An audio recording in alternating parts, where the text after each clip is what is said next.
Apprends comme si tu devais vivre toujours. C'est le mantra et l'objectif de ce podcast. Je vous amène avec moi à la découverte de profils et de parcours inspirants au travers d'entretiens décomplexés.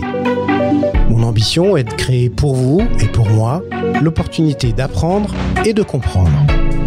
La curiosité et l'ouverture d'esprit sont les maîtres mots. Mon nom est Pierre Barrault et c'est un plaisir que de faire ce chemin avec vous. Ce podcast est sponsorisé par l'ISC Paris, École de commerce et de management. Il est réalisé avec les moyens techniques du studio de podcast du campus Orléans de l'ISC, dont je suis le directeur général. Si vous aimez la colle, cet épisode ou tous les épisodes, j'ai besoin de vous. Un like, 5 étoiles, un commentaire sur votre plateforme d'écoute préférée, voilà qui m'aidera grandement, qui aidera la colle à se faire connaître. Allez, c'est parti, nouvel épisode.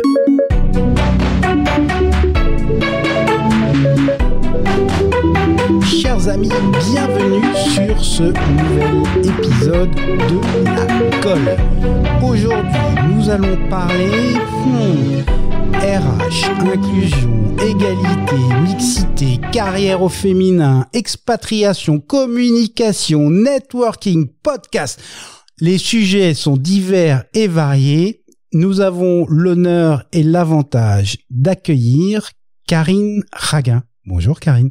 Bonjour Pierre, merci de ton invitation. Franchement, c'est moi. Alors Karine, tu es VP Talent Manager and Corporate Responsibility at LVMH. C'est bien ça, basé à New York. Basé à New York, c'est ça qui est super fun, c'est que on a 6 heures de décalage horaire tous les deux. Je te remercie beaucoup. En plus de ça, tu nous accordes du temps le jour du Labor Day aux États-Unis. Donc ça veut dire que normalement tu n'es pas censé bosser. On est d'accord? Non, mais je ne travaille pas là. C'est vrai que c'est un plaisir. C'est du loisir, on va dire, d'être là ensemble. Alors, Karine, pour mieux un petit peu te connaître et puis peut-être expliquer tout ce que j'ai pu dire en intro sur tous les sujets qu'on pouvait aborder avec toi, est-ce que tu veux bien en quelques mots te présenter? Oui, Pierre, et merci beaucoup d'avoir abordé tous ces sujets parce que justement, moi, ce qui m'intéresse, c'est d'échanger. Et c'est ça mon métier aujourd'hui finalement. Je suis en charge du développement des carrières des personnes et ça veut dire quoi? Ça veut dire les équiper et en particulier leur donner des plateformes de connexion pour qu'ils puissent en fait façonner leur destinée professionnelle et personnelle parce que tout est lié. Et c'est ça dont j'aimerais beaucoup parler aujourd'hui. C'est sympa comme job mon métier, quand même. Il évolue. Ouais. Et puis les RH, moi je trouve que c'est une très belle c'est une période dure pour les RH, mais c'est aussi une très belle période parce que c'est une période où il a jamais été aussi important finalement de faire le H des ressources humaines, c'est-à-dire des ressources très très humaines en fait. Parce que nos vies sont liées, nos vies professionnelles et personnelles sont liées, parce que en tout cas on n'a plus je pense qu'on peut plus séparer de la même façon. Et puis surtout les gens sont très fragiles en ce moment. On est quand même tous dans une période un peu compliquée et voilà. Donc pour résumer, pour répondre à ta question, mon métier c'est les ressources humaines. C'est donc d'équiper les gens et de les aider à réussir dans leur vie professionnelle. Et puis avant ça, j'ai travaillé beaucoup dans l'insertion des personnes handicapées. J'étais donc au service de personnes en situation de handicap dans le cadre de leur reconversion professionnelle. Et j'ai aussi été entrepreneuse sociale en lançant la première plateforme, le premier job board pour l'emploi des personnes handicapées il y a une quinzaine d'années. Sachant que en termes d'études, tu as fait une école de commerce, l'ISC pour ne pas la citer. Mais oui, comment ai-je pu oublier de citer ça, bien sûr. C'est pas un détail, mais c'est juste pour expliquer aussi un parcours avec une spé RH. Ça veut dire que déjà pendant tes études, tu savais que c'était un sujet qui t'intéressait. Alors non, écoute, pas du tout. Merci de me conforter. Non, et ça c'est important justement parce que je pense que rien n'est écrit en fait. C'est intéressant de se spécialiser. Moi, je l'ai pas fait par hasard quand même. J'avais quand même une appétence pour les sujets humains et d'ordre social. Mais objectivement, je ne savais pas ce que c'était que les ressources humaines en 3e année d'école de commerce, et c'est pas grave. En revanche, après, j'ai compris pourquoi j'ai découvert cette fonction et j'ai compris pourquoi je voulais y rester. Donc, ce que je veux dire par là, c'est que les choix qu'on fait en particulier quand on est étudiant, sont importants. En tout cas, c'est important de les faire en conscience, mais ils sont pas déterminants. Rien n'est inscrit dans le marbre. C'est important à dire ça. Hein. C'est important. Voilà, il faut se détendre en fait sur le sujet. J'ai envie de dire parce que moi, ce dont je suis sûre aujourd'hui, c'est que j'aurais fait des ressources humaines, quelle que soit ma spécialisation. Voilà, c'est ça que je veux dire. Ça m'a aidé à le faire peut-être plus rapidement, mais c'est vraiment aujourd'hui, je sais pourquoi je fais ce métier. Et moi, en tout cas, la crise de la Covid, ça m'a vraiment obligée à repenser. Je veux dire, qu'est-ce qui est vraiment important pour moi? Pour moi, en tout cas, qu'est-ce que j'ai envie d'amener dans le monde et dans le monde de l'entreprise. Et aujourd'hui, plus que jamais, je suis très heureuse dans cette fonction et j'ai envie de continuer d'être au service des femmes et des hommes dans l'entreprise. Tu l'as dit, tu allais très tôt en fait dans ta carrière vers l'entrepreneuriat social, vers l'accompagnement des personnes en situation de handicap, c'est ça? Là aussi, on sent chez toi qu'il y a une vraie nécessité au sens. Oui, et je pense que ce qui m'intéresse en fait, c'est d'accompagner, en tout cas de contribuer à accompagner ceux d'entre nous qui se trouvent dans des situations un peu vulnérables. Voilà, et en particulier, je trouve que les personnes qui sont en situation de handicap et potentiellement on peut tous l'être de façon temporaire ou définitive d'ailleurs, c'est essentiellement finalement lié à l'environnement. Et la vulnérabilité des gens, c'est toujours lié à l'environnement si on réfléchit. Je veux dire, toi, t'as pas les bons et les moins bons, les forts et les faibles. C'est pas comme ça que ça se pose. En revanche, je pense que l'environnement dans lequel on est, la société dans laquelle on est, et donc les entreprises dans lesquelles on est, sont construites de telle façon que parce que tu as telle ou telle identité, tel genre, telle orientation sexuelle, telle ethnicité, tu vas te retrouver à un moment donné en situation plus difficile ou plus compliquée. Et c'est ça, moi, qui m'intéresse, c'est-à-dire de faire qu'à un moment donné, tout le monde ait les mêmes accès à l'opportunité. Moi, j'ai commencé à travailler en 1996, et c'était quand même le moment de l'égalité des chances. Ok, c'était un concept hyper fort. Enfin, ça l'est toujours d'ailleurs. Mais ce que je veux dire, c'est qu'on est passé de la notion un peu abstraite d'égalité à la notion d'égalité des chances. De dire, il faut donner à chacun les chances. Et c'est ça, moi, qui m'anime dans ma vie professionnelle et dans ma vie associative. Je suis très militante pour les droits humains et les droits des femmes. Et j'accompagne des organisations et je dirige une fondation dans ce sens-là pour les femmes et la négociation. Et c'est vraiment ça, c'est-à-dire c'est vraiment de donner à chacun, que chacun on ait les moyens de faire nos choix professionnels et de se développer et d'apprendre et de progresser. D'ailleurs, dans le cadre de ton activité associative, tu as un podcast aussi. Ouais, les négociatrices. Voilà, comme ça c'est fait. Allez, vous allez tous écouter les négociatrices sur toutes les bonnes plateformes de podcast. Pourquoi ce sujet-là en particulier? Alors, la négociation pour les femmes, c'est un outil hyper puissant parce que on est structurellement dans une société qui est encore inégalitaire. Ouais. Alors ça va de mieux en mieux, mais ça reste quand même très très inégalitaire. Et il y a une forme de violence faite aux femmes. Alors il y a une violence physique faite aux femmes évidemment, une violence physique, sexuelle. Il y a aussi une violence économique. La violence économique faite aux femmes, si tu veux, on l'a vu pendant le Covid. Les femmes ont payé le prix fort. Elles ont vraiment payé le prix fort parce qu'elles ont été les plus touchées par les suppressions d'emplois. Elles ont été les plus impactées par l'augmentation des charges les enfants à la maison, etc. Voilà. Donc elles ont vraiment eu la double peine. Et ce que je veux dire par là, c'est que quand tu es dans une situation comme ça qui est déséquilibrée, je te dis les femmes en tant que groupe socio-économique, on est dans une société qui est déséquilibrée. Il y a deux réponses à la violence. La première réponse, c'est la violence. C'est répondre à la violence par la violence. La deuxième réponse, c'est la négociation. D'accord. En tout cas, moi, j'en ai pas troisième. Donc, et pourquoi, si tu veux, la négociation, c'est un outil hyper puissant. D'abord, la négociation, ça permet quand même de libérer. Enfin, c'est quand même ce qui permet de libérer des otages. Donc, c'est quand même une réponse, encore une fois, en situation. Non, mais c'est quand même la seule forme de réponse non violente à une violence. Oui. Okay, c'est la seule forme qu'on connaisse aujourd'hui. Donc tout ça pour dire que pour les femmes c'est hyper important parce que ça peut justement permettre de débloquer des situations. Alors pas forcément extrêmes, on n'est pas heureusement d'ailleurs en danger de mort. Oui, un petit côté prise d'otage des fois. Mais oui, mais en tout cas ce que je veux dire c'est qu'on a, tu sais, une carrière d'abord c'est une succession de négociations. C'est toujours ça une carrière. Je veux dire une carrière, c'est pas quelque chose qu'on fait seul, c'est quelque chose qu'on va négocier avec son patron, avec ses collègues, avec sa famille à un moment donné, avec son mari, sa femme, enfin bref. Donc c'est quelque chose qui se négocie en permanence et donc du coup ça permet vraiment de débloquer justement les freins. Tu vois, quand on parle de plafond de verre, c'est quoi le plafond de verre? Le plafond de verre, c'est à un moment donné, c'est un truc qui passe pas, quoi. C'est un frein invisible, mais ça passe pas. Eh bien, nous croyons au sein de l'association donc ADN Women que la négociation, elle peut permettre justement de débloquer ces points. Et c'est pour ça qu'on outille les femmes à la négociation, donc on fait ces webinaires.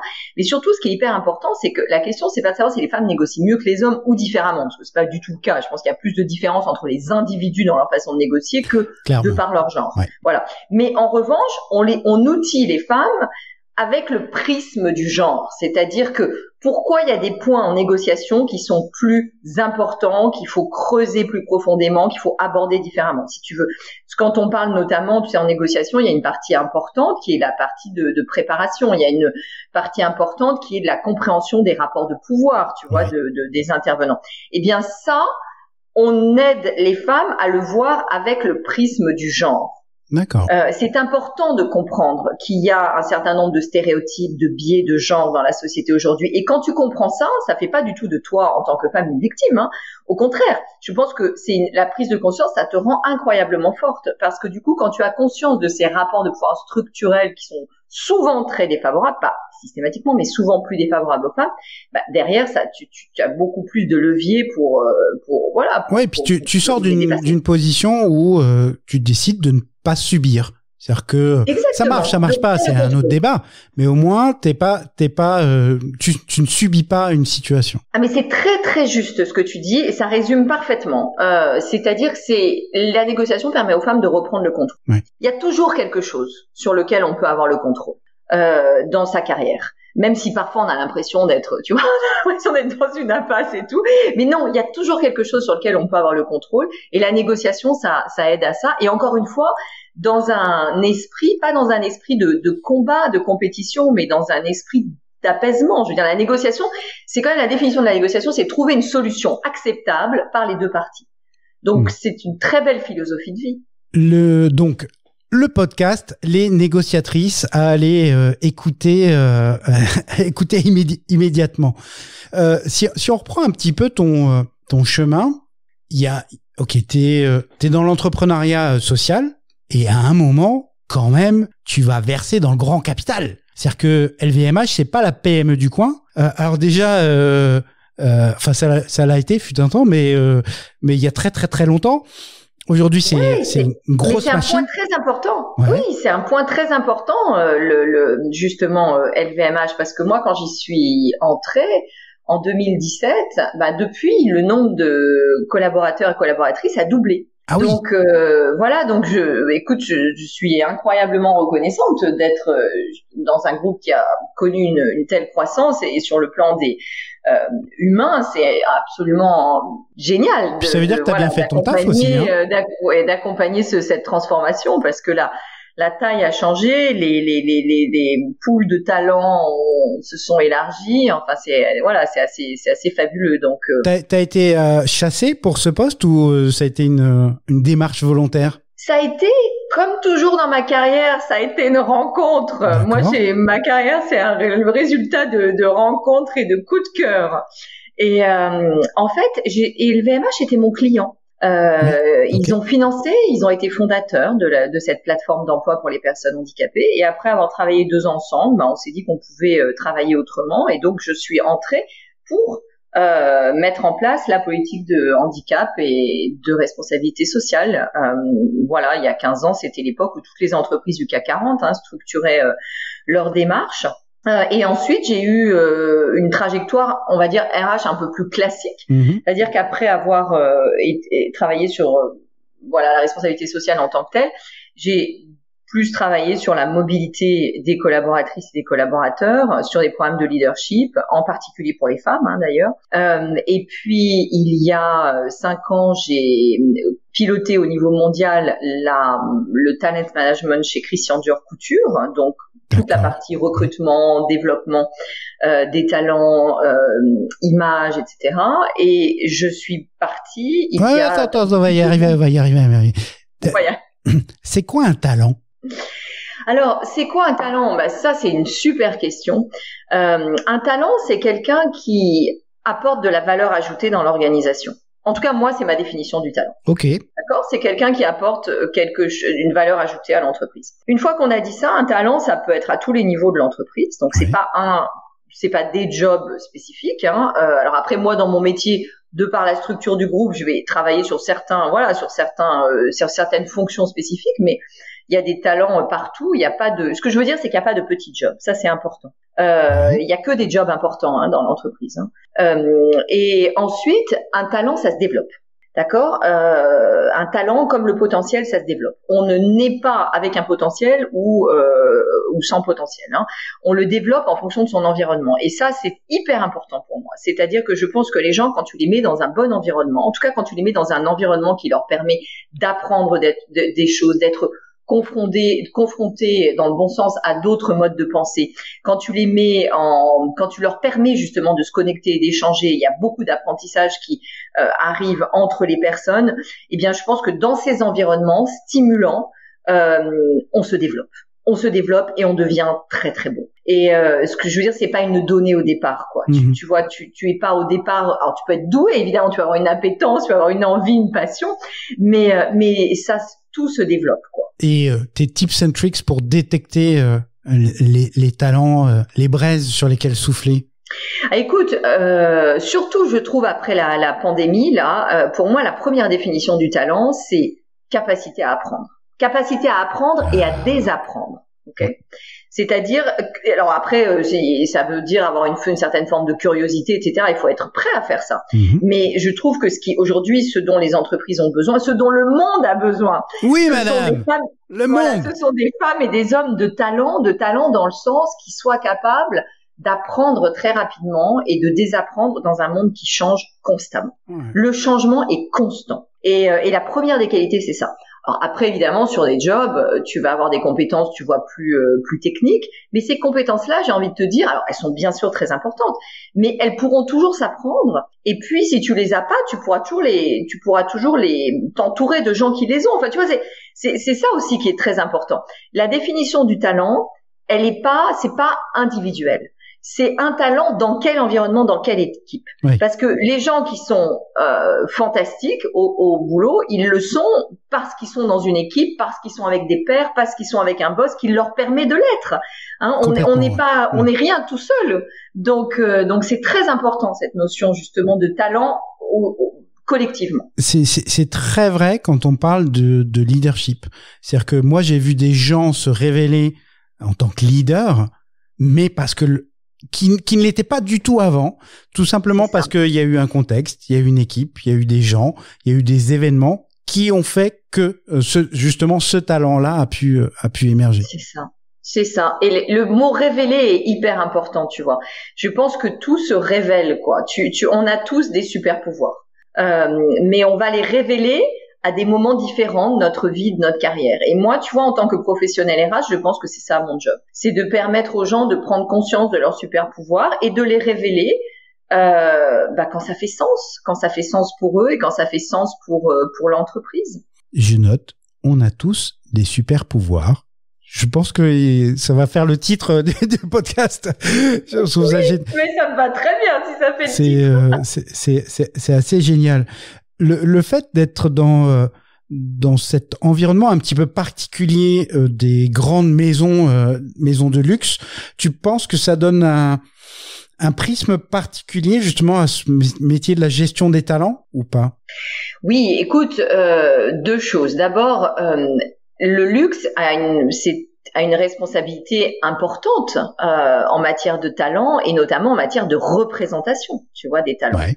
Voilà, le luxe a le pouvoir de l'image. Moi, une des raisons pour lesquelles j'ai trouvé ça, j'ai voulu rejoindre ce groupe, c'est que un groupe comme LVMH a le pouvoir de changer l'image, en tout cas les représentations que se font les gens. Alors à l'époque, moi, ce qui m'animait, c'était en particulier, tu vois, l'image des personnes handicapées. Ouais. Je trouvais que voilà, avoir une politique, recruter, développer les personnes en situation de handicap quand on est le leader mondial du luxe, eh bien, ça va loin. Enfin, ça impacte vraiment la représentation qu'on peut avoir du handicap.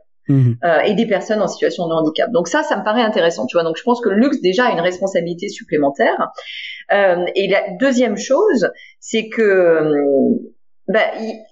si tu veux, dans le luxe, l'essence même du luxe, c'est quand même l'estime de soi. C'est ça qu'on vend. On vend du rêve. On vend des produits qui font du bien.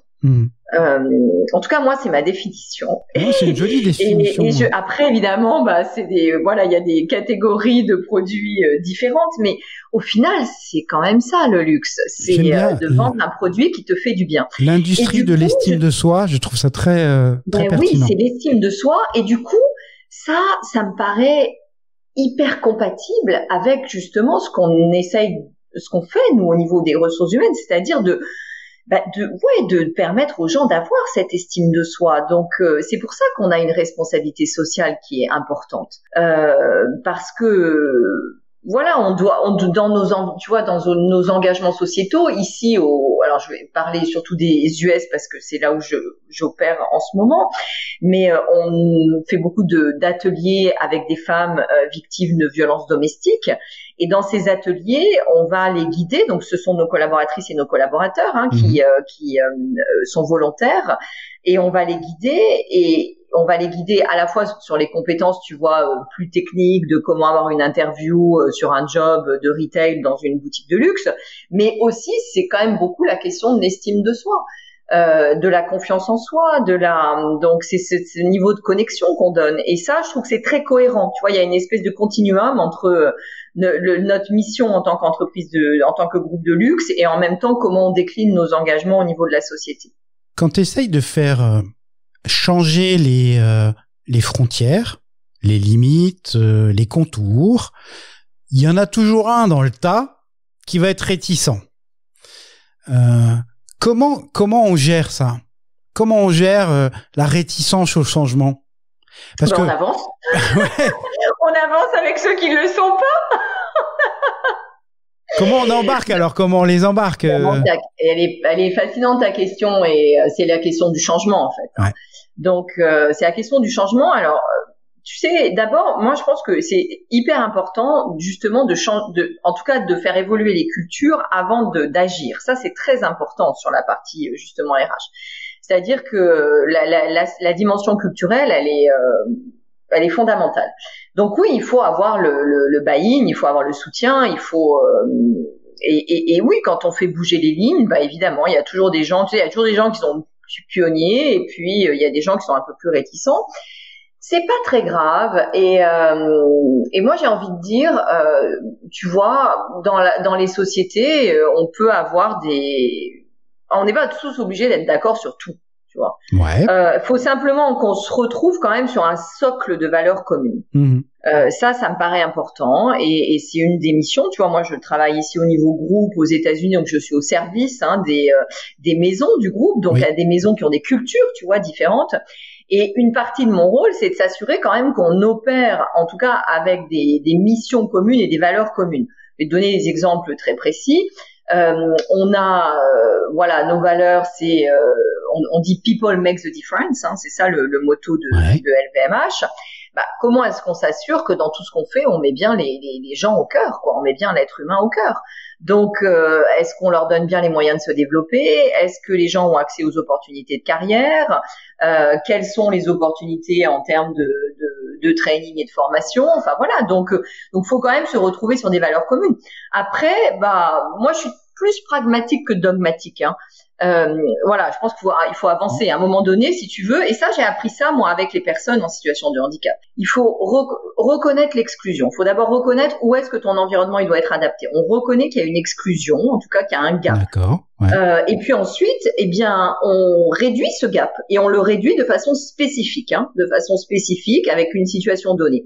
Et ensuite, on le scale, c'est-à-dire qu'on l'étend. C'est-à-dire que cette adaptation qu'on a dû faire pour une personne, si tu veux, je vais te donner un exemple. Par exemple, pour les personnes malentendantes, la transcription, alors pas pour tous, on va rentrer dans il y a beaucoup de nuances évidemment, mais pour beaucoup, la transcription, si tu veux, simultanée, est importante. Ça va donner une clé de compréhension supérieure. Bon, on se rend bien compte que cette transcription, elle est aussi utile pour les gens qui sont pas malentendants. Tu m'étonnes. Elle est énormément utile pour les gens, tu vois, dans des environnements internationaux qui parlent pas la langue, si c'est en anglais, qui sont pas de langue anglaise native.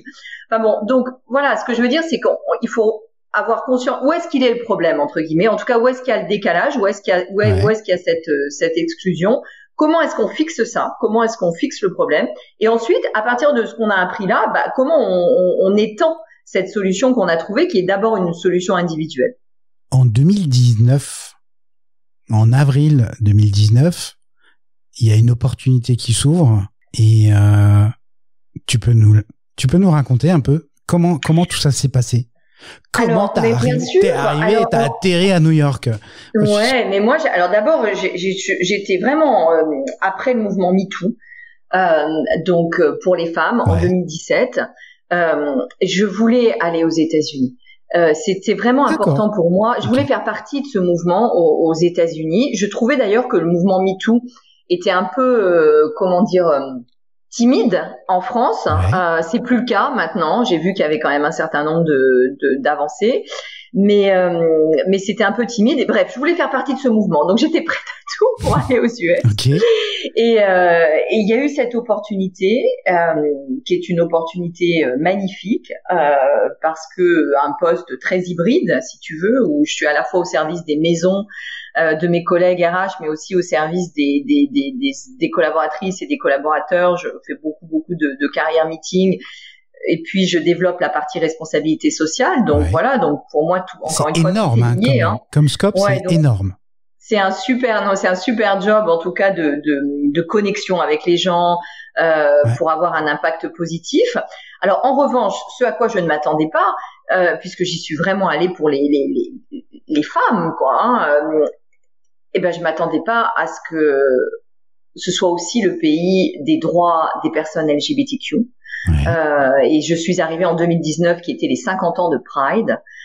Donc 50 ans de Pride, 4 millions de personnes dans les rues de New York, un extraordinaire moment de militantisme où les lois... Tu t'attendais pas à une puissance comme ça? Je m'attendais pas à une puissance, j'avais pas conscience, tu vois, j'avais pas conscience que c'était aussi le berceau des droits des personnes LGBTQ. Ensuite, l'année dernière, des millions de personnes dans les rues parce que suite à la mort de George Floyd, mouvement Black Lives Matters. Et là, j'avais pas conscience non plus, tu vois, que c'était ce que j'allais découvrir. Donc avec vraiment, il y a eu un avant et un après George Floyd. Qui est toujours en cours aujourd'hui. Enfin, je veux dire, on est toujours dans cette phase de transformation, mais avec une accélération, si tu veux, une accélération notamment en entreprise, avec des discussions sur le racisme qui avaient lieu, mais de façon qu'on a beaucoup amplifiée, en tout cas. Donc, des discussions sensibles, difficiles, et j'apprends beaucoup. Et justement, c'est des sujets qui sont hyper sensibles. Tu touches à la personne même et à ce qu'elle est, à son identité. Comment on fait pour pas faire d'impair quand on est dans ces situations-là? Déjà, moi, ce que j'ai vraiment appris aux États-Unis, c'est justement à être très explicite avec cette question de diversité et inclusion. Explicite dans le sens où, et ça c'est une grosse différence entre la culture française et la culture américaine, c'est que les Américains ils nomment les choses, d'accord? Ils ont des mots pour les choses, et d'ailleurs il y a plus de mots en anglais qu'en français. Pourquoi? Parce qu'en français, on va se servir du contexte. Donc, il y a beaucoup de choses dont on ne parle pas, où on va utiliser les mêmes mots, mais le contexte dans lequel on dit va donner un certain sens aux mots. Ok. Et alors, c'est particulièrement vrai pour la question raciale et ethnicité, où on ne nomme pas les choses en France. Historiquement, on ne parle pas, ou on parle peu. On a enlevé le mot race de la Constitution. Voilà. Et je pense que, et ce que je veux dire, c'est que je suis pas en train de dire qu'il faut dupliquer ce que font les Américains, mais en tout cas, les Américains, ils nous apprennent à avoir ces discussions parce qu'ils ont les mots pour le faire. Et ça, c'est très très important. Ensuite, ils m'ont appris à penser ce qu'ils appellent l'intersectionnalité, c'est-à-dire les identités multiples, en fait. Oui. Les identités multiples, et parce que nous ne sommes pas, enfin moi je ne suis pas seulement une femme. Je suis une femme avec un certain âge, avec un certain background. Je suis aussi une mère de famille. Voilà. Donc j'ai beaucoup d'identités. Et ces identités, à des moments, elles vont s'intersecter. Et donc, du coup, je vais avoir, des fois, je vais être en situation justement en tout cas, je vais expérimenter peut-être une situation de privilège. Certaines de mes identités me donnent des privilèges et certaines de mes identités, au contraire, me donnent, vont faire que je peux être potentiellement discriminée. Voilà. Donc, et ça, c'est très important. Ils m'ont donné ça aussi, les Américains, cette capacité à parler et à envisager les gens dans des identités multiples. Et puis enfin, moi je trouve qu'il y a beaucoup de courage et de résilience aux États-Unis. Alors j'ai vécu une expérience qui est peut-être pas qui est un peu particulière parce que j'y suis finalement restée 2 ans et demi, dont 18 mois de crise Covid. Ouais. Donc c'est quand même, voilà, c'est bizarre de découvrir un pays sous cet angle-là. Mais je trouve, tu vois, pour revenir à ton point sur les sujets très sensibles, oui, ce sont des sujets très sensibles et ils ont le courage d'avoir ces discussions et on peut leur reprocher beaucoup de choses aux Américains, mais en tout cas, ils ont le courage d'adresser ce sujet en ce moment, ce sujet du racisme. Et je pense que évidemment l'histoire du racisme et les structures ne sont pas les mêmes aux États-Unis et en Europe, mais tout est lié. Parce que il y a quand même un racisme mondial, ouais. Et surtout, je pense que il faut qu'on les adresse nous aussi, quoi. Enfin, ça doit être adressé dans toutes les régions du monde. Typiquement, est-ce qu'il y a des actions phares qui te viennent à l'esprit justement sur ces logiques d'inclusion, de respect de la personne? Il y a un truc. Alors c'est tout bête, mais en ce moment, tous mes interlocuteurs qui bossent pour des boîtes américaines ou qui sont aux États-Unis, dans leur signature, il y a le pronouns. Et alors pour toi, c'est she, her, hers. Comme ça, on sait enfin, on peut pas te mégenrer. Oui. Alors pour ceux qui sont pas très versés, c'est se tromper de genre sur une personne, etc. Donc ça c'est j'allais dire un effet de bord. Non, c'est pas un effet de bord. C'est quelque chose qui arrive. Qui de toi à moi peut être super utile, parce que Karine, on se doute, quoique, on peut se tromper, mais on se dit, tiens, ça peut être une femme. Mais sur certains, je bosse avec des Indiens, par exemple. Alors, il y a des prénoms, c'est juste impossible de savoir. Et donc, ça peut sauver la vie. C'est tout bête. Donc, je sais pas. Oui. Alors ça, c'est un petit exemple, mais... Mais c'est un super exemple. C'est un super exemple et c'est un exemple très concret. Et il est à rapprocher quand même beaucoup. Enfin, moi, je trouve que la notion des pronoms, c'est quand même à rapprocher de la féminisation des titres. En France, c'est quand même de ça dont on parle en fait. Et c'est pour ça d'ailleurs que c'est toujours des sujets sensibles. Et pourquoi c'est des sujets sensibles? Parce que derrière il y a la notion du genre, et que cette notion du genre, elle est hyper, comme tu le disais, elle est hyper personnelle. Et c'est à la fois très important de ne pas. Alors comment on dit en français? Misgenrer. Mégenrer. Voilà, mégenrer. Non, est-ce que tu vois, moi, il y a des mais oui. Plus en français que j'ai en anglais. C'est un mot qui est arrivé. Depuis que t'es parti, le mot mégenrer. Mais c'est très intéressant ce que tu dis, parce que tu sais, il y a beaucoup de mots, justement, dont on n'a pas encore la traduction. Je parlais tout à l'heure, excuse-moi, je reviens à une case avant, mais whiteness and blackness, ça n'existe pas en français. En tout cas, la traduction est pas évidente. Non. Le concept de allyship, d'être un allié, ça ne se traduit pas ou encore peu en français. Donc, je suis très heureuse de savoir, voilà, que le concept de mi-genre, il arrive. Et alors, là-dessus, qu'est-ce qu'il faut, en tout cas, moi, qu'est-ce que je retiens de ça? Bon, d'abord, c'est ce qu'il y a probablement de plus intime, le pronom de la personne. Donc, c'est extrêmement important parce que c'est la façon dont une personne veut se présenter au monde. Oui. Et évidemment, quand on est né femme, donc une femme cisgenre ou un homme d'ailleurs cisgenre, ça pose pas de problème. En revanche, quand est-ce que ça peut poser un problème? Je pense que pour toutes les personnes trans ou qui sont en tout cas en phase de transformation, et deux, pour toutes les personnes de plus en plus nombreuses qui ne veulent pas se reconnaître entre le masculin et le féminin, qui ne veulent pas se reconnaître dans le système binaire, et donc qui emploient, alors après il y a beaucoup de spécificités dans les pronoms, mais qui peuvent employer le zé, qui peuvent employer le ze, qui peuvent employer... Enfin, donc, et ça, c'est un truc qui arrive. Et je ne sais pas si tout le monde en a bien conscience, mais avec les générations qui arrivent et qui vont arriver sur le marché du travail, ça va être un sujet, et ça va être un sujet de plus en plus important. Ah, mais c'est clair. Et je pense que justement, et c'est tout l'intérêt d'être à New York, c'est que au moins sur ces sujets-là, je pense que les Américains sont assez en avance là-dessus. Je suis d'accord. En tout cas dans un certain nombre de lieux, dont New York, sans aucun doute. Et c'est beaucoup d'éducation en fait. Hein. C'est parce que alors pour moi vraiment la question des pronoms et du genre en général, de l'identité de genre, hein, parce que là aussi, on parle de l'identité de genre, ce qui n'est pas pareil que l'orientation sexuelle, ok? Donc déjà, rien que ça, la différence entre les deux, il y a beaucoup de gens qui se mélangent les pinceaux. Non, mais tu as raison, c'est pas du tout la même chose.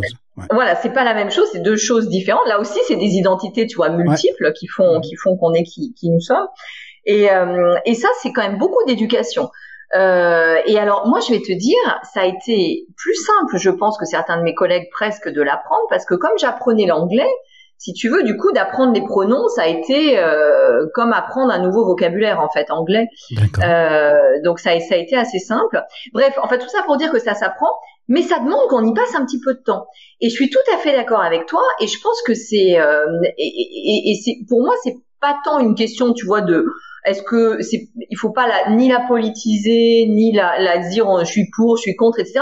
Non, mais c'est une réalité, si tu veux, c'est une réalité. Donc, la réalité, soit on apprend parce qu'on n'a pas tellement de choix. Enfin, je veux dire, c'est pas toi ou moi qui allons choisir comment les jeunes de demain. Mais il y a un vrai problème intergénérationnel. C'est-à-dire que les vieux schnocks comme moi, ça nécessite une intellectualisation du truc versus nos enfants. Qui, on va dire, ont entre 10 et 20 ans, pour lesquels c'est une notion qui est, pour la plupart, en tout cas, c'est toujours des cons quelque part, mais qui est une notion intégrée. En tout cas, ça fait partie de leur vécu et de leur environnement. Oui. Mais aujourd'hui, ceux qui sont aux manettes et en responsabilité, c'est quelque chose qui alors qui existait, ça c'est une certitude, mais qui n'était pas prise en compte. Oui, c'est ça. Mais c'est ça. Mais tu sais, mais de toute façon, pour moi, c'est, enfin, tu veux, la définition de l'exclusion, enfin, ce qui crée les inégalités, c'est beaucoup justement qu'on ne voit pas. On ne veut pas voir une catégorie de personnes, et c'est exactement ce qui se passe, je trouve, aujourd'hui avec justement avec cette question des pronoms du genre et des questions des personnes non binaires. Voilà, on ne veut pas les voir, ou en tout cas, on ne veut pas le prendre en compte. Ça, comme tu dis, ça n'existe pas. Ben ça, là aussi, tu vois, c'est une forme de violence. Ne pas voir une catégorie, ne pas reconnaître, ne pas reconnaître une identité, gommer finalement une identité, eh bien, c'est une exclusion. Donc, mais il faudrait peut-être aussi commencer par, enfin après, tu vois, moi je suis de la même génération, je suis de la génération qui a pas grandi avec ça, avec ces notions, et du coup, je pense qu'il y a une petite partie d'éducation. Et c'est ce que j'essaye de faire. Alors, d'abord, moi, je me suis beaucoup formée et je continue à le faire. Je pense qu'il y a beaucoup aujourd'hui de podcasts qui sont accessibles, de toolkits. Enfin, voilà, il faut comprendre de quoi parle-t-on.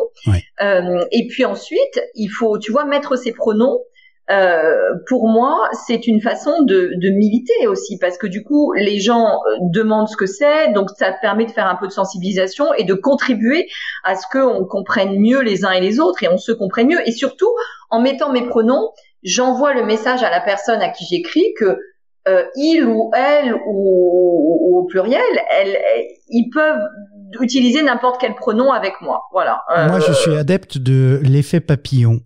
Tu vois, c'est 3-4 mots dans ta signature email, mais derrière, on peut en parler pendant 10 heures. Et c'est vraiment ça. Et les premières fois, je crois que la première fois où j'ai vu apparaître ça, c'était sur la signature d'un pote qui est chez Google. Et je vois apparaître ça. Et voilà, je crois que je l'ai appelé dans la foulée en disant, vas-y, raconte-moi. Et donc c'est vraiment ça, c'est l'effet papillon, tu vois, un petit battement d'aile quelque part et ça se répand. Justement dans cette idée-là, alors plus sur c'est tips and tricks on va dire, mais sur l'accompagnement du changement, l'inclusion, etc. Est-ce qu'il y a toi des exemples où t'as mis en place où t'as vu justement des actions pour aller vers le changement? Ouais. Écoute, moi, il y a un programme dont je suis très fière, que j'ai lancé ici avec mes collègues et amis de notre groupe de femmes. Ouais. C'est un programme justement de allyship, donc qui est en fait à l'intersection justement de genre, ethnicité et hiérarchie, c'est-à-dire que c'est un programme avec 3 tiroirs pour les femmes, hein. À la fois soutien aux femmes de couleur, soutien des hommes, des femmes par les hommes, donc comment les hommes peuvent être des alliés, D'accord. et puis soutien des femmes plus seniors à des femmes plus juniors. Ok, donc t'as vraiment les 3 dimensions, quoi.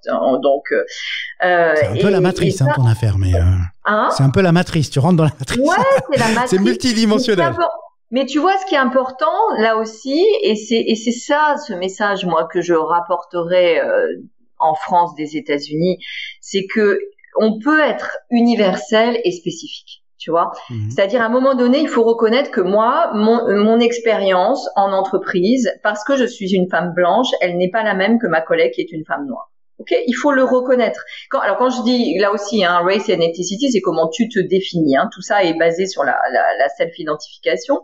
Mais mon expérience n'est pas la même parce que notre ethnicité n'est pas la même. Ensuite, mon expérience à moi en tant que femme n'est pas la même que mon collègue qui est homme parce que à cause du genre. Ensuite, mon expérience à moi, au niveau où je suis, n'est pas la même que l'expérience d'un leader senior ou de quelqu'un qui arrive. Ce que je veux dire, c'est que les expériences en entreprise, tu en es pas au même moment de ta vie professionnelle et tu vas vivre des choses différentes et il faut reconnaître ça. Et c'est pour ça que j'aime bien, moi, cette démarche, tu vois, ce programme avec 3 tiroirs, c'est-à-dire qu'on fait des ateliers qui sont spécifiquement sur les besoins en fait des différentes catégories et en même temps on fait des ateliers où il y a tout le monde et où on apprend tous comment on peut être des alliés les uns pour les autres. Donc en fait ce programme c'est un programme super généreux qui dit juste en fait on va pouvoir s'aider les uns les autres. Ce que je veux dire c'est que tu vois la solution elle n'est pas toujours à l'extérieur, elle est ni à l'extérieur ni dans les process. La solution elle peut être simplement de s'accompagner les uns les autres. Donc c'est un programme d'abord de générosité et ensuite c'est un programme qui est hyper pragmatique dans le sens où qui dit ok c'est quoi moi voilà je suis à tel niveau de poste par exemple je suis aujourd'hui manager, je veux passer à un poste de directeur. J'y arrive pas, ou en tout cas, qu'est-ce qu'il faut que je fasse pour que j'y arrive? Donc ça, c'est la question de la hiérarchie, tu vois. Ensuite, qu'est-ce qu'il faut que je fasse là pour avoir tel type d'information, tel type de visibilité? Comment tu peux m'aider? Enfin, c'est hyper concret, mais ça reconnaît aussi que les gens ont des expériences différentes du fait de leur identité.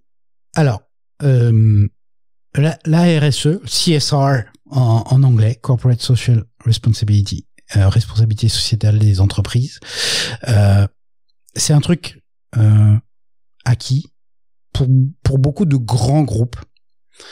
Aujourd'hui, un patron de PME, et donc sous cet angle-là, et puis peut-être aussi l'angle RH qui est ou une patronne. Voilà, ou une patronne. Ouais, ok, tu vois. Merci, Karine. Bon, voilà, tu prends ta claque et tu reviens plus tard. Pierre, voilà, c'est fait. Donc, un patron ou une patronne de PME, TPE, qu'est-ce que tu lui dirais justement sur ces sujets pour lui dire, mon gars, ma fille, engage-toi sur ces sujets.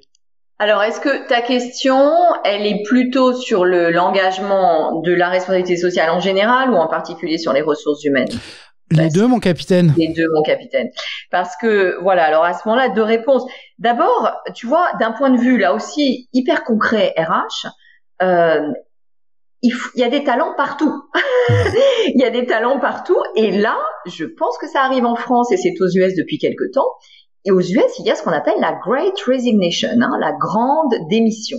Ouais. C'est-à-dire qu'en fait, quand tu es dans les métiers de la restauration, de l'hôtellerie, de la vente, les entreprises n'arrivent plus à recruter. Mm-hmm. D'accord? Ils n'arrivaient déjà pas bien avant, mais ils n'y arrivent plus aujourd'hui parce que, en gros, si tu veux, t'as beaucoup de gens qui disent, ça a été très très dur, la crise Covid, et donc du coup, je vais aller travailler dans un autre secteur. Donc bref, tout ça pour dire que déjà dans ces secteurs qui sont des grands recruteurs, ça veut dire qu'il va falloir être hyper innovatif pour recruter parce qu'on peut pas uniquement faire les filières traditionnelles, parce qu'il y a plus assez de gens. Donc, ça veut dire bien sûr d'aller recruter des talents partout et donc des talents divers. Donc ça, s'il y avait qu'une raison pour avoir une politique de diversité et d'inclusion, c'est celle-là. C'est qu'il y a quand même un pool de talents et d'entreprises qui ne se rencontrent pas. Ok. Voilà, exemple concret. Si tu es en retail et que tu recherches seulement des gens, si tu es en retail dans le luxe et que tu recherches seulement des gens qui ont eu une expérience vente et luxe, et c'est dommage parce qu'il y a des tas de gens qui ont jamais eu une expérience en vente et jamais eu une expérience en luxe. Ton sourcing va être assez réduit, oui, c'est vrai. Exactement. Donc du coup, là, tu adresses la diversité parce que tu élargis ton pool de talents, tu élargis ta façon de recruter, et puis tu es obligé de te concentrer sur le potentiel et non pas seulement sur l'expérience ou le diplôme, etc. Donc ça, c'est la première chose. Ça, il y a une raison pour s'en occuper, c'est d'avoir les bonnes personnes et de recruter les talents là où ils sont, c'est-à-dire partout. Et puis la deuxième raison, si tu veux, la logique quand même de la responsabilité sociale de l'entreprise, c'est de dire on a un impact sur les gens, sur les gens, de la même façon qu'on a un impact sur la planète quand on est une entreprise. Donc du coup, la question que je trouve hyper intéressante à se poser, c'est c'est quoi mon impact, quoi? Voilà, moi je dirige une PME, une TPE, c'est quoi mon impact? Mon business, oui, mais c'est quoi mon impact au-delà de ça? Et c'est la seule façon, si tu veux, de faire du business à un moment donné. Voilà, pour moi, c'est pas, on ne pose pas les deux, c'est pas au service du business, c'est qu'on fait les deux. D'ailleurs, la bonne question, c'est quel type de business j'ai envie de faire. C'est quand même ça. Et ça fait quand même 18 mois qu'on a, on voit bien que la santé c'est important, que on est tous interconnectés, que tu vois, donc pour moi c'est pas des questions, c'est au-delà même de la morale, quoi. C'est juste le prérequis, voilà. Puis, pour revenir sur le volet RH et te servir la soupe un peu, c'est people makes a difference. Ouais, absolument. And all people make all the difference. C'est comme tu le disais, c'est pas les process, c'est pas. Alors, j'aurais tendance à dire c'est même pas un produit parce que s'il y a pas les gens qui vont avec, ça le fait pas. Tout simplement. C'est ça. Et puis surtout l'expérience. Si tu veux l'expérience, en particulier l'expérience de la vente d'un produit de luxe. C'est d'abord les gens qui le font. C'est les gens qui te font vivre une expérience extraordinaire. Alors que ce soit d'ailleurs en boutique ou que ce soit online, mais c'est pas automatique, quoi. Ça reste encore quand même très très humain. Comme la création, c'est quelque chose de très humain. Tu peux, alors évidemment il y a des outils et on utilise beaucoup le digital, mais ça ne remplace pas quand même l'humain. Donc l'humain est hyper important aujourd'hui. J'en profite parce que j'ai une papesse des ressources humaines. comment, c'est quoi les 3 trucs que tu pourrais donner si y a dans les jeunes gens qui nous écoutent, des gens qui veulent se faire recruter chez LVMH, c'est quoi les 3 trucs?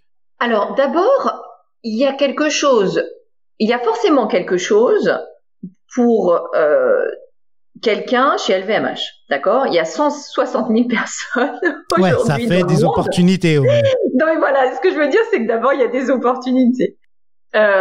Et deuxièmement, je pense qu'il faut, le conseil que j'aurais à donner, c'est donc pas d'autocensure, voilà, parce qu'il y a forcément une opportunité, donc pas d'autocensure et vraiment, tout le monde est bienvenu. Deuxièmement, je pense qu'il faut faire un peu le travail en amont, c'est-à-dire qu'il faut, bah oui, il y a des opportunités, mais ça prend un petit peu de temps de les rechercher de savoir, voilà, là où on se trouverait bien et là où ça aurait du sens.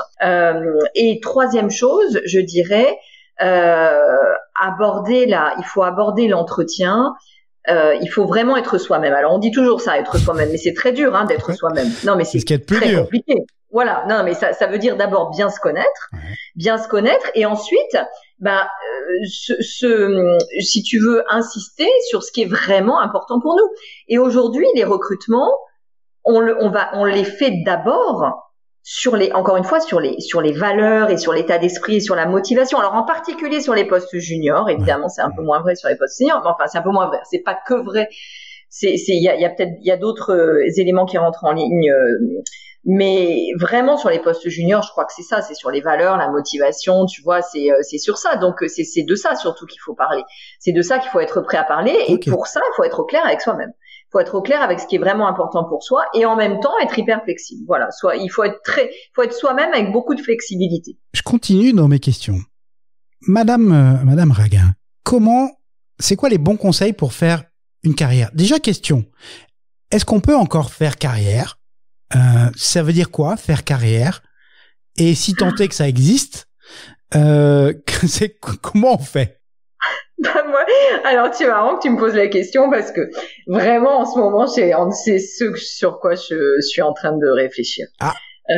Non mais vraiment parce que si tu veux on ne sait pas à quoi ressembleront, alors ça varie selon les études, mais en gros, on ne sait pas à quoi ressembleront 75% des jobs sur lesquels on va recruter dans 5 ans. Ouais. D'accord ? On ne les connaît pas. Et ensuite, on ne sait pas. C'est embêtant quand on doit gérer les talents et les évolutions de carrière.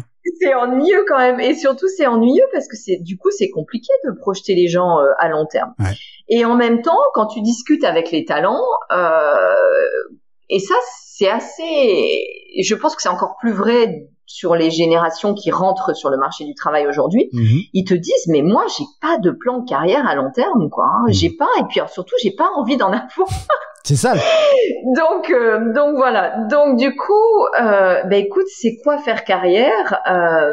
Moi, je pense que faire carrière, c'est être à la bonne place au bon moment. Tu vois, en début d'interview. Non, attends, c'est facile, ça. C'est facile. Non.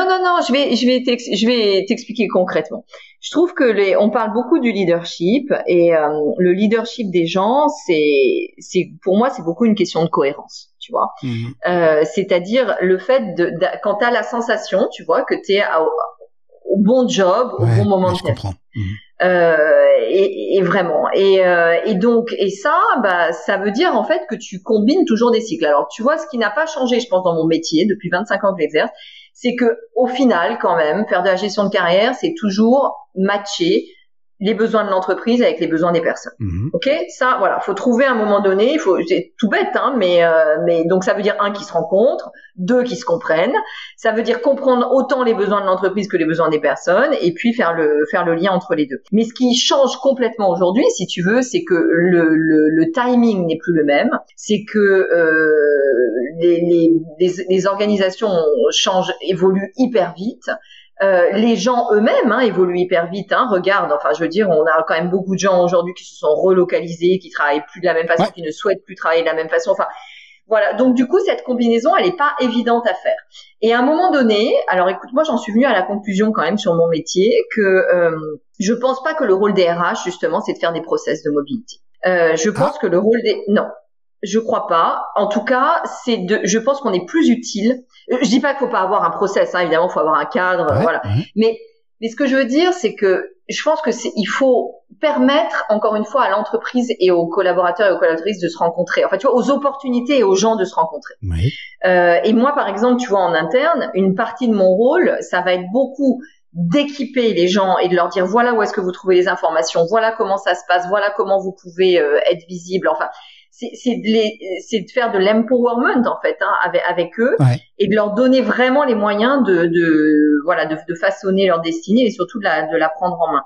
Et ça, je trouve que c'est plus efficace que de dire bah voilà, on va projeter les gens à 3 ans sur ce poste ou à 4 ans sur ce poste. Tu vois, je pense que ça marche mieux à un moment donné voilà, chacun ait sa petite. Je dis pas qu'il faut laisser les gens, mais moi, aujourd'hui, mon rôle, il est de les équiper et de les soutenir émotionnellement. Et excuse-moi, je suis très longue dans ma réponse à la question, mais tu vois, c'est intéressant. C'est intéressant. C'est une vraie évolution de métier, de ton métier, hein. Ah ouais, en tout cas, enfin après, tu vois, ce que je dis, moi, ça n'engage que moi, hein. C'est la façon dont je le réinvente aussi mon métier, parce qu'on est tous en train de se réinventer, hein. Mais tu vois, le soutien psychologique aux gens, ça, je pense que c'est notre métier RH, d'apporter du soutien psychologique. Je suis pas psy, mais je peux soutenir les gens psychologiquement parce que tu vois, quand quelqu'un se cherche, je peux aider quelqu'un à découvrir ses forces, à découvrir ses talents. Et ça, c'est un accompagnement pour le coup. Je pense que c'est un vrai accompagnement humain. Mais je suis beaucoup plus pertinente en fait aujourd'hui. Il me semble, en tout cas, beaucoup plus utile en donnant à quelqu'un un espace, tu vois, un espace neutre, bienveillant, où il ou elle puisse s'exprimer, où je puisse de renforcer sa confiance en soi.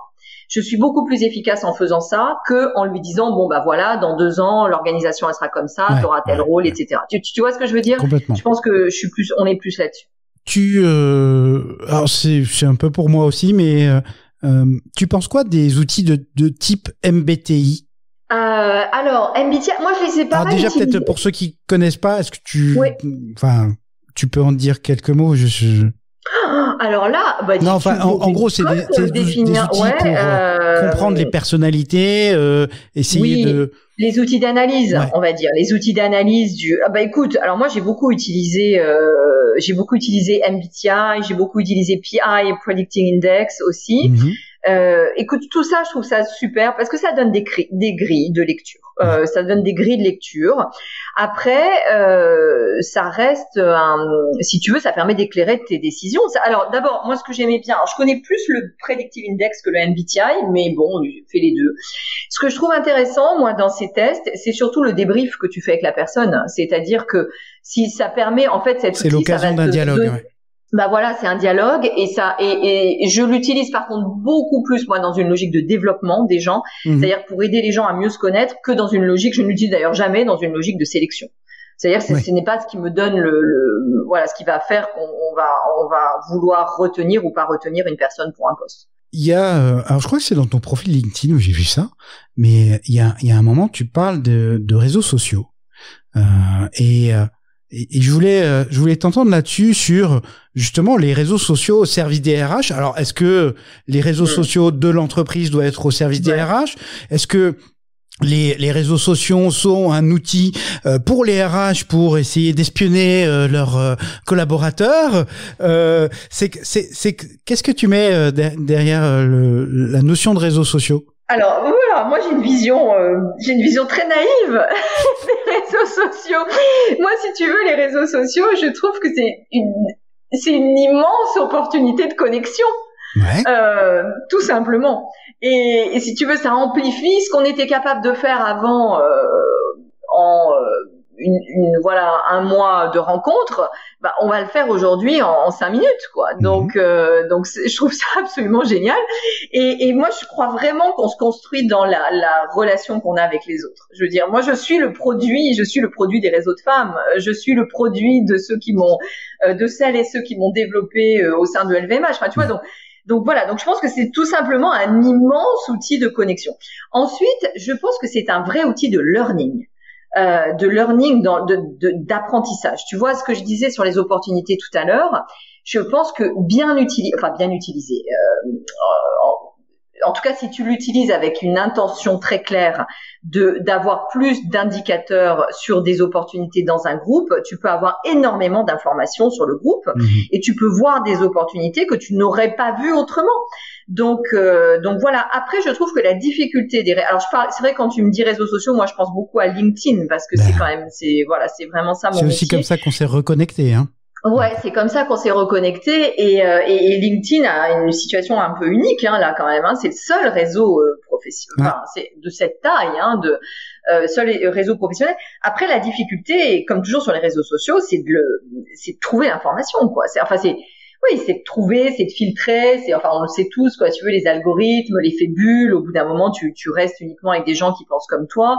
Donc, ça, c'est un enjeu. Et, aujourd'hui, tu recevrais quelqu'un en entretien qui n'a pas de profil LinkedIn? Oh oui. Ah oui. Alors ça, tu vois, pour le coup, ça fait partie de mon approche de la diversité. C'est-à-dire que, c'est vrai, bah oui. Mais oui. Oui. Faut respecter. En revanche, ça m'intriguerait vraiment. Et j'aimerais comprendre pourquoi. Ça m'intéresserait de comprendre pourquoi.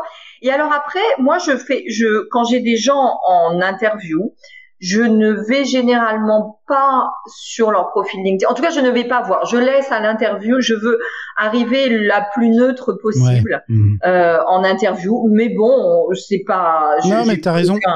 T'as raison parce que sinon, tu viens avec des idées préconçues. Ouais, t'as des biais. Alors après, ça peut être des biais très positifs aussi, tu vois, mais ou pas, voilà. Donc, en tout cas, moi, j'essaye de pas trop le faire avant.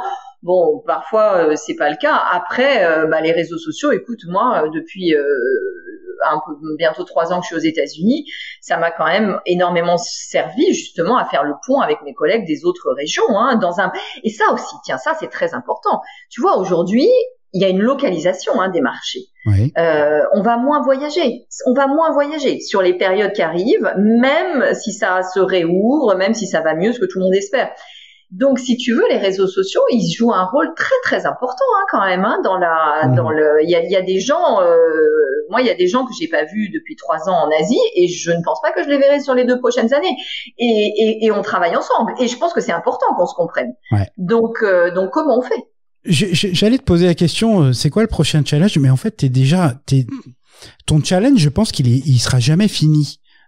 Sur la responsabilité sociétale, sur l'inclusion, sur la diversité. Alors on peut être naïf et se dire non, mais d'ici 3-4 ans sera fini. Non, en fait, ça sera réglé. je pense pas. Je pense pas justement, mais justement sur l'année ou les années qui viennent post-Covid, à ton avis, d'un point de vue RH, c'est quoi les plus gros challenges qu'il va falloir gérer? Écoute, sur les années post-Covid, moi je vois vraiment quand même un challenge qui est pour les femmes. Dans le sens où, encore une fois, en tant que groupe humain, ça a quand même été la catégorie la plus impactée. Et je pense j'espère. Et c'est pour ça que j'ai écrit un livre avec mon amie Sylvia Bravard, qui est une négociatrice professionnelle.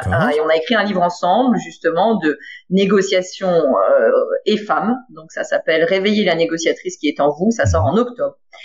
Et on a écrit ce livre parce que on veut contribuer à faire entendre la voix des femmes. Et moi, j'espère, si tu veux, que qu'on a vécu, à ce qu'on vit en ce moment avec le Covid, ça va permettre de relancer la discussion sur les femmes. Et quand je dis les femmes, entendons-nous bien, c'est le genre, d'accord? C'est la hiérarchisation entre les genres. C'est la discussion qu'on avait tout à l'heure sur les identités de genre, tu vois? Parce que je trouve qu'il y a eu un pic avec MeToo, et c'est super. Et puis, c'est redescendu. Et c'est toujours cyclique, tu vois, ces sujets. Donc moi, c'est vraiment un grand sujet parce que et je trouve qu'il est très très structurant quand même, ce sujet, parce que qu'on le veuille ou non, tu vois, le genre, c'est très fondateur, quoi. C'est quand même ce qui nous définit au départ. Enfin, je veux dire, quand un bébé arrive au monde, quelle est la première question que tu poses? C'est une fille ou un garçon? Non. Moi, je voulais un labrador à la base, donc ça n'a rien à voir. Mais tu vois, en tout cas, c'est quand même une structure. Et d'ailleurs, by the way, la question que tu poses, c'est est-ce que c'est une fille ou un garçon, et surtout, est-ce que tout le monde est en bonne santé? Donc, et ça, c'est mon deuxième enjeu. En tout cas, je trouve que, tu vois, la santé, quand je dis la santé, c'est quand même notre capacité à travailler ensemble et Non, mais puis là, les gens ont pris peut-être conscience ou pas, mais de la responsabilité de l'employeur dans la santé de ses collaborateurs. Tu as tout à fait raison. Oui, c'est ça. En fait, tu as raison, c'est ça l'enjeu. C'est-à-dire que tu vois des sujets qui étaient plus extérieurs à l'entreprise, comme qui étaient extérieurs, en tout cas, tu vois, qui étaient très réglementés. Voilà, excuse-moi, très réglementés. Je pense qu'aujourd'hui, tu vois, quand on parle de santé, d'abord, on parle pas que de santé physique, on parle de santé mentale aussi, on parle de tous les troubles psychologiques, on parle de tous les troubles le stress post-traumatique. Et ça, les études, en tout cas ici aux États-Unis, nous disent qu'à peu près 30% des gens vont être touchés. Ouais, et donc c'est cher, très sérieux. Oui, c'est très sérieux. Et ça, si tu veux, tu peux pas être en entreprise et dire ah ben non, moi ça me concerne pas parce que je fais des RH et donc voilà, vous allez voir un professionnel extérieur. Non, évidemment qu'il faut aller voir un professionnel et que c'est pas moi qui vais régler ce problème avec vous. Mais je suis obligée, il faut que j'en parle. Et surtout, ça permet d'éliminer le stigmate, quoi, autour des troubles psychologiques. Donc ça, c'est mon deuxième sujet. Si tu veux, toute cette partie santé, qu'est-ce que ça veut dire? Qu'est-ce que ça veut dire la santé au travail? Ouais. Ok. Ben écoute, t'as pas fini d'avoir du boulot. Moi, je te le dis. Ok. Karine, ça fait ça fait longtemps. Ça fait longtemps. Alors, on l'a compris. Tu es une femme de réseau et sur LinkedIn. Donc, pour te contacter, le profil LinkedIn, il sera dans la description. J'ai noté aussi livre en octobre 2021. A priori, cet épisode-là sortira en octobre 2021. Super. Donc, on va être hyper synchrone. Ça va être bon timing. Donc, vous pourrez aller voir dans la description de l'épisode. Je mettrai un lien vers le livre de Karine et de sa camarade. Je me souviens plus de son prénom. Sylvia, voilà. Et nous voilà arrivés aux 7 dernières questions. Alors, j'espère que tu les as préparées.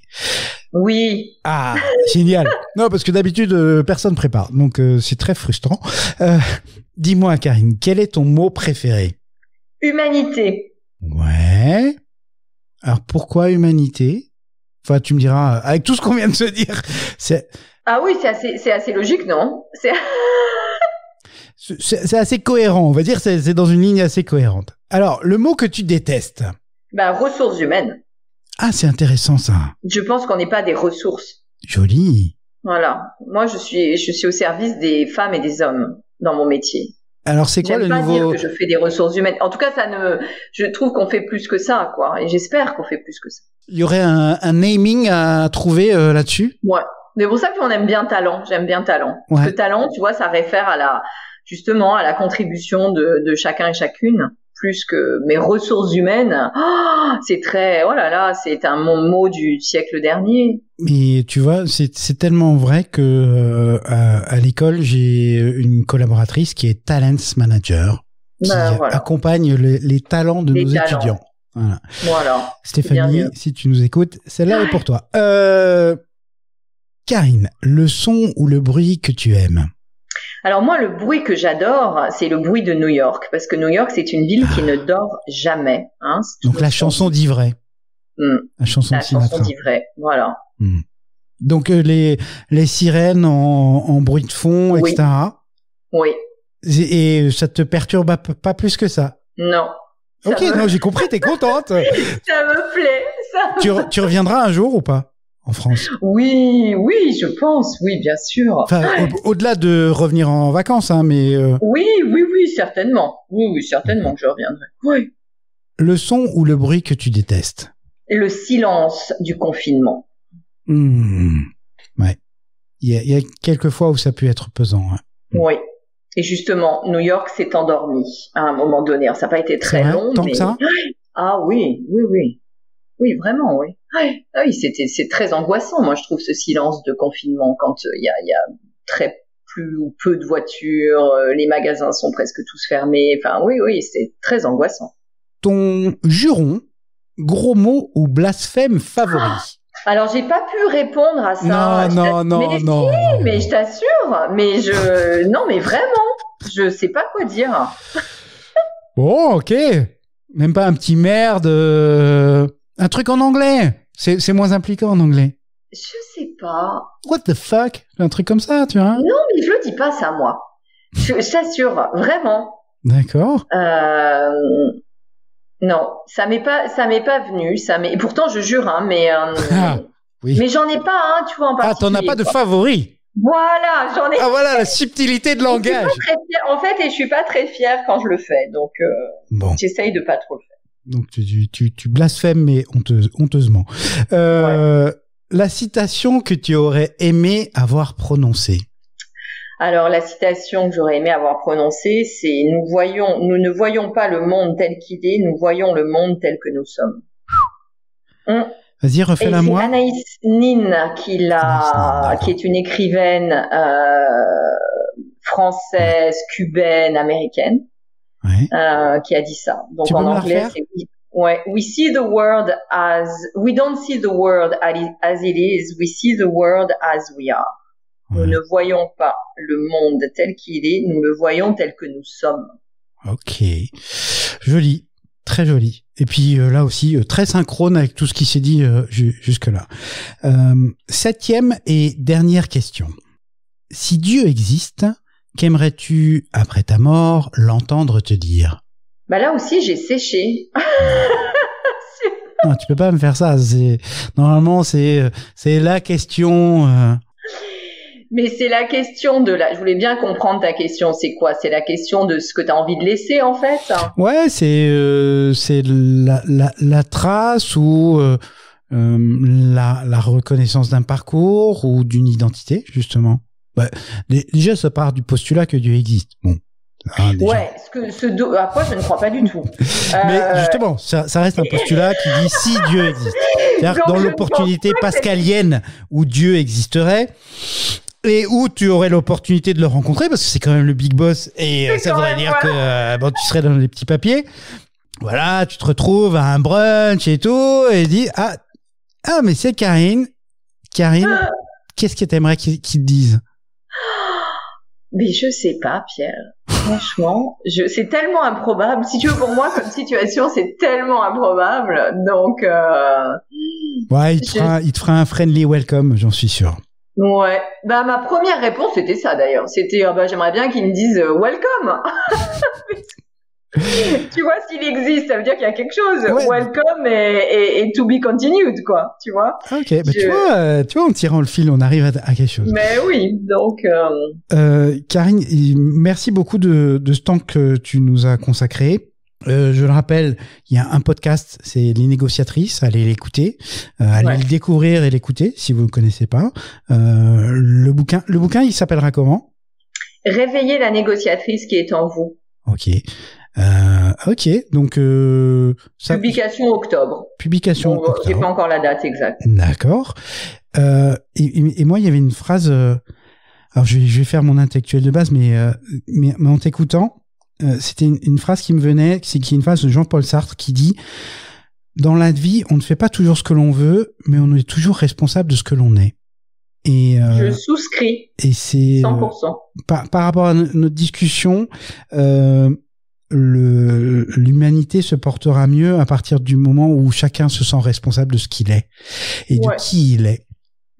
Voilà, je vous laisse avec ça, chers amis. Karine, encore un immense merci. Moi, la prochaine fois que je viens manger des hot dogs à New York, je sonne à ta porte.